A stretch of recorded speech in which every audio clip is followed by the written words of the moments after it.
मुख्यमंत्री योगी आदित्यनाथ ने बुधवार को जनपद के बाढ़ प्रभावित क्षेत्रों का दौरा किया। इसके बाद उन्होंने सभा को संबोधित किया। मुख्यमंत्री ने कहा कि प्रदेश के 15 जनपदों में बाढ़ है। यह बेमौसम वाली बाढ़ है। इससे निपटने के लिए अधिकारियों को आर्थिक सहायता के लिए लगाया गया है। उन्होंने कहा कि पीड़ितों की संवेदना समझने और उसे जोड़ने के लिए दौरा करने आया हूँ। उन्होंने कहा कि किसी भी व्यक्ति की बाढ़ से मौत हो तो उसे 4 लाख का मुआवजा दिया जाएगा। जिले के मोतीपुर में स्थित सिंचाई कॉलोनी परिसर में बुधवार शाम 5 बजे मुख्यमंत्री योगी आदित्यनाथ पहुंचे। इससे पूर्व मुख्यमंत्री ने हवाई सर्वे कर बाढ़ का जायजा लिया। सभा में बोलते हुए मुख्यमंत्री ने कहा कि प्रदेश के अंदर बलरामपुर, श्रावस्ती, बहराइच, बलरामपुर, सिद्धार्थनगर, संत कबीर नगर, गोंडा समेत 15 जनपद बाढ़ से प्रभावित हैं। प्रशासन के साथ साथ मंत्री समूह को भी हर गांव में, हर जनपद के अंदर दौरा करने के निर्देश दिए गए हैं। नोडल अधिकारी तैनात किए जा रहे हैं। बाढ़ पीड़ितों को जहां पर बाढ़ पीड़ित स्वयं भोजन बना सकते हैं, वहां उन्हें राशन किट के लिए तत्काल सहायता देने के लिए 10 किलो चावल, 10 किलो आटा, 10 किलो आलू, दाल, तेल, नमक, देसलाई और अन्य आवश्यक सामग्री उपलब्ध कराने के निर्देश दिए गए हैं। ये राहत कार्य भी युद्ध स्तर पर आगे बढ़ सके,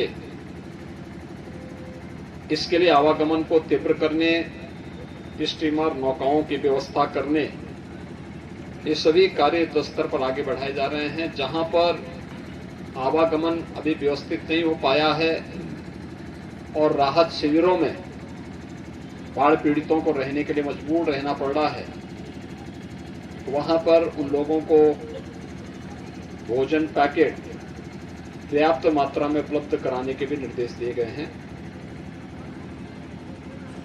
प्रदेश के अंदर बलरामपुर, श्रावस्ती,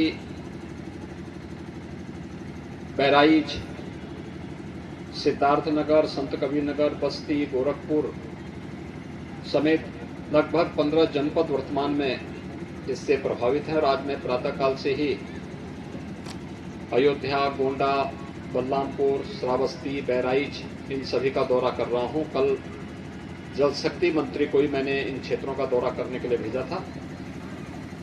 बाढ़ राहत कार्य युद्ध स्तर पर आगे बढ़ सके, यही सब निरीक्षण परीक्षण करने के लिए मैं आया हूं। सभी जनप्रतिनिधि इन क्षेत्रों में काम कर रहे हैं। पहले से स्पष्ट निर्देश दिए गए हैं कि कहीं जनहानि होती है तो जनहानि पर तत्काल संबंधित प्रभावित परिवार को 4 लाख रुपए की सहायता,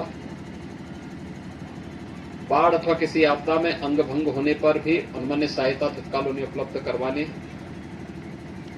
जिनके आवास पूरी तरह नदी में विलीन हो गए हैं, बाढ़ की चपेट में आ गए हैं, उन्हें मुख्यमंत्री आवास योजना में एक आवास उपलब्ध करवाने, जिनके आवास आंशिक क्षतिग्रस्त हुए हैं उन्हें भी आर्थिक सहायता उपलब्ध करवाने के निर्देश दिए गए हैं।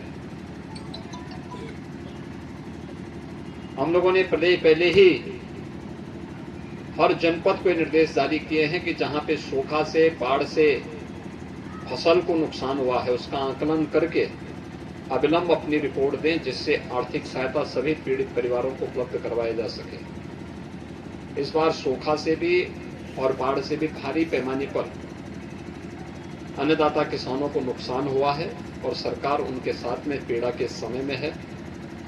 अपनी इसी पीड़ा को उनकी संवेदना के साथ जोड़ने के लिए आज मैं यहाँ पर स्वयं आया हूँ। राहत कार्य को तेज करने के लिए प्रशासन को निर्देश दिए जा रहे हैं। सभी जनप्रतिनिधि भी राहत और बचाव कार्य के साथ पहली प्राथमिकता रखें कि हर परिवार तक सूखा राहत भी उपलब्ध हो जाए, जिसमें आटा है, चावल है, दाल, तेल, नमक, मिर्च मसाले, कंबल, प्लास्टिक या फिर आलू है, लाई चना है, ये सभी चीज उपलब्ध करवाने के निर्देश दिए गए हैं, जिससे कहीं भी कोई ऐसी स्थिति न हो। पशुओं के लिए चारा के साथ ही इस समय सांप के काटने और कुत्तों के काटने या जंगली जानवरों के भी हमले की शिकायतें आती हैं। हर स्वास्थ्य केंद्र में एंटी स्नेक वेनम और एंटी रेबीज के इंजेक्शन उपलब्ध करवाने के भी निर्देश दिए गए हैं और हर जरूरतमंद को ये सहायता वहां उपलब्ध हो सके, इसके बारे में युद्ध स्तर पर कार्रवाई चल रही है। हमें पूरा विश्वास है कि समयबद्ध ढंग से इस कार्यक्रम को आगे बढ़ा करके और समय आई इस बाढ़ से हम प्रदेशवासियों को और सभी पीड़ित परिवारों को राहत दिला पाएंगे। मैं उन्हें सबको आश्वस्त करता हूं कि सरकार पीड़ा और दुख की इस घड़ी में हर बाढ़ पीड़ित के साथ में है और उन्हें हर संभव सहायता उपलब्ध करवाने का कार्य करेगी।